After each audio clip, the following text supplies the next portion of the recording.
Self-care for mental health. Listen, people, it is not just about having some mental illness that you need to take care of your health and well-being by doing self-care, but who has time for it, right? I mean, if you're watching this, you're probably busy like me. We're running our kids to soccer practice, we're packing lunches, we're making cookies for the PTO bake sale, right? We just don't have time to take care of ourselves anymore. But listen, this is the thing. You can't pour from an empty cup. And I know that if you're here, you're probably struggling with that if you're watching this video. So do me a favor, leave in the comments what you struggle with most. And if you do take care of yourself, that would be awesome. And share the tips on how you exactly go about doing that in your daily life. So if it sounds like if you're stressed and overwhelmed and you know you're not taking good care of yourself and it's causing you mental stress, I want you to watch this video. It's going to be very short. It's going to be the 7 things that I do for self-care that I can implement on a daily basis.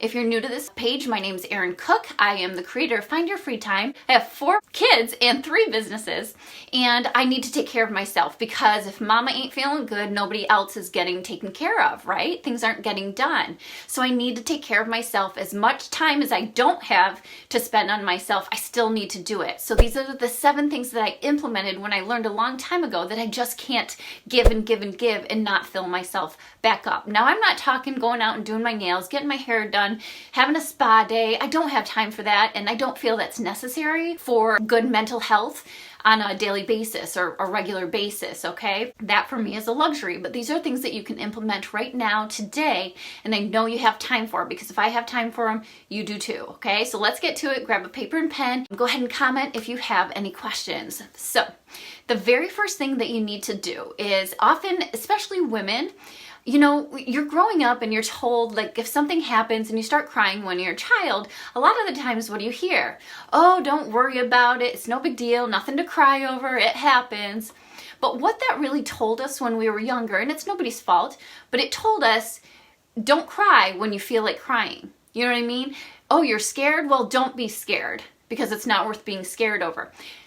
You can't help your emotions, okay? You're gonna feel what you feel. So what I want you to do is first acknowledge that you're allowed to have those feelings and then feel them. If you wanna cry, go cry. If you need to schedule that time to do it, then do it.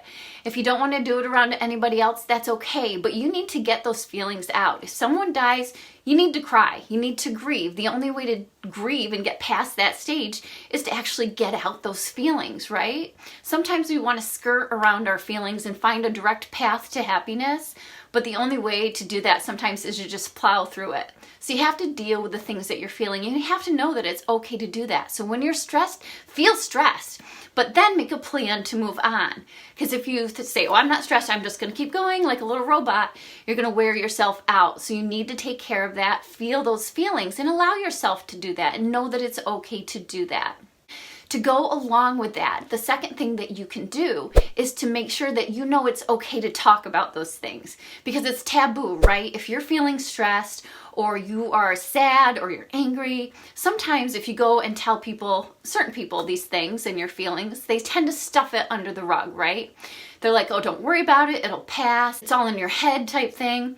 But again, you're feeling that emotion, and if you can't deal with it, you need to get it out one way or another by talking. And it's okay to journal and get your feelings out that way, but if you need help, there is no shame in it. Even if you just need to vent to somebody, maybe you don't even need to go to professional counseling. I do, so there's no shame in it, okay?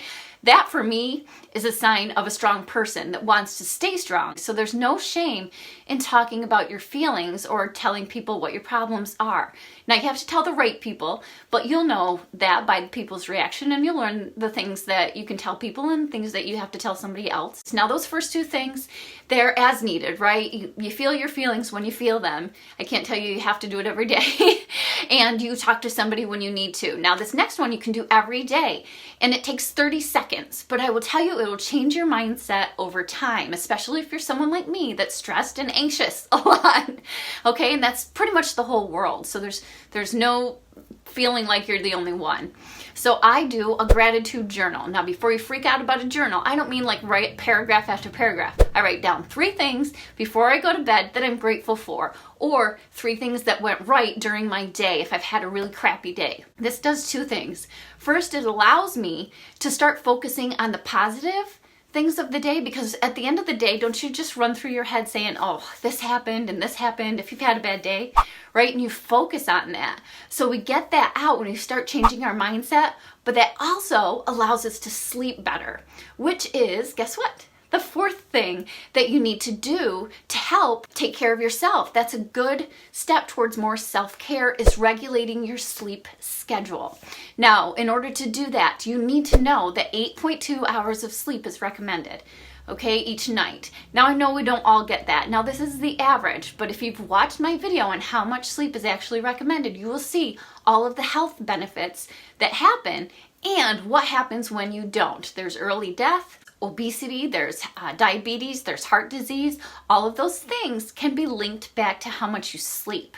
Okay, so that 4th self-care tip is getting a sleep schedule. So that means 8.2 hours of sleep, and you have to schedule that and stick to it. Promise me. If you don't do it for yourself, do it for me, because I asked you to and you're important. Okay? All right, so next thing you need to do is adapt the mindset that you have to have realistic expectations of yourself. So if you're here, I think that you're probably somebody that feels like they need to be perfect or close to it, right? We as moms especially, or women in general, have, and there's men too, they feel like they have to live up to the standard, that feel like they have to be the Pinterest person, they have to bake those PTO cookies, and they have to be perfect, or they don't send them in.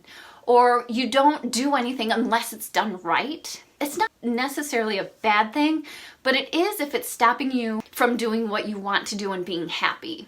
So you have to let go of the unrealistic expectations that you have to be perfect, because that causes so much stress, especially mental health wise. The stress is the one thing that will also affect your body physically. So we need to get stress under control. Let go of that need to be perfect or close to it. Okay, you have to be happy with you. You don't need other people telling you how great you are in order to know that you're valuable and worth it. As long as you're happy with you and God's happy with you, in my opinion, at the end of the day, then that's all that matters. Okay, you stick to your rules for success. Don't let anybody else define them. Okay, so number 6, this is where you can have a little fun. I know you're busy, but you have 10 minutes of your day. Maybe it's right before bed. Maybe it's on your lunch break when nobody's watching. And you can sneak away for just 10 minutes. And you're going to do one of 3 things.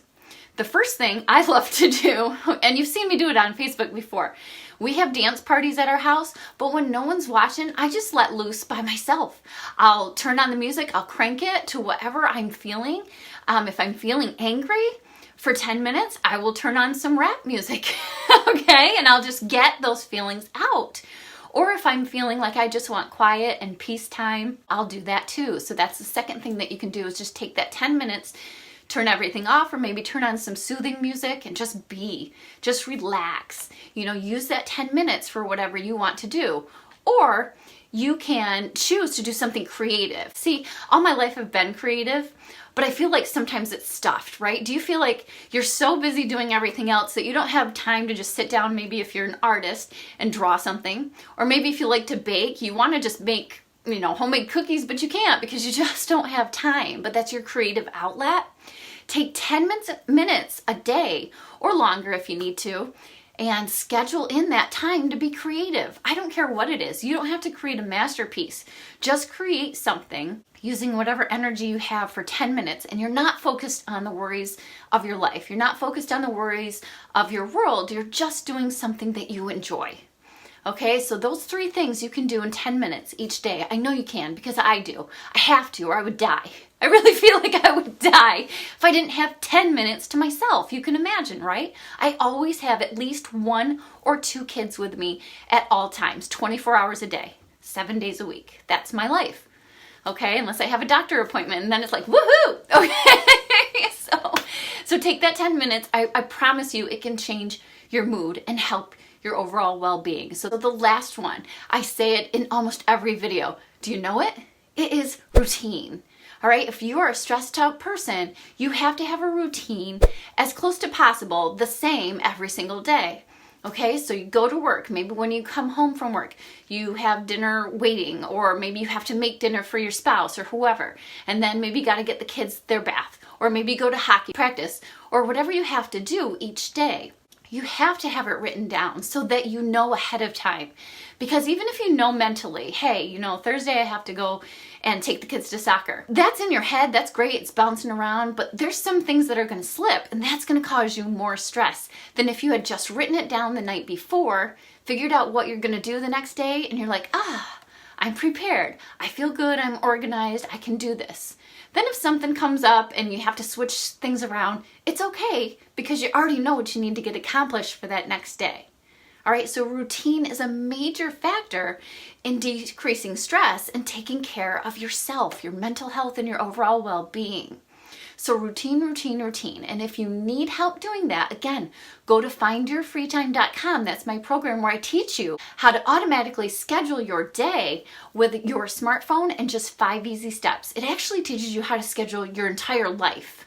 Okay, you can do this in 20 minutes, and then every night it's just a couple minutes of maintenance to see what you're doing the next day so you can rearrange your schedule. And not only do I show you how to figure out how to schedule things, but the order that you need to do things to be more productive. So again, that's findyourfreetime.com. It's a free program. Head there now and I will see you on the other side. But until then, I want you to be good to yourself. Take care of yourself because people need you. You are important. You are loved. And that's what matters, okay? So go ahead, take care of yourself. Subscribe here if you haven't already. Follow us, and I would love to share these tips with you each and every week. Until the next time, God bless and have a great day.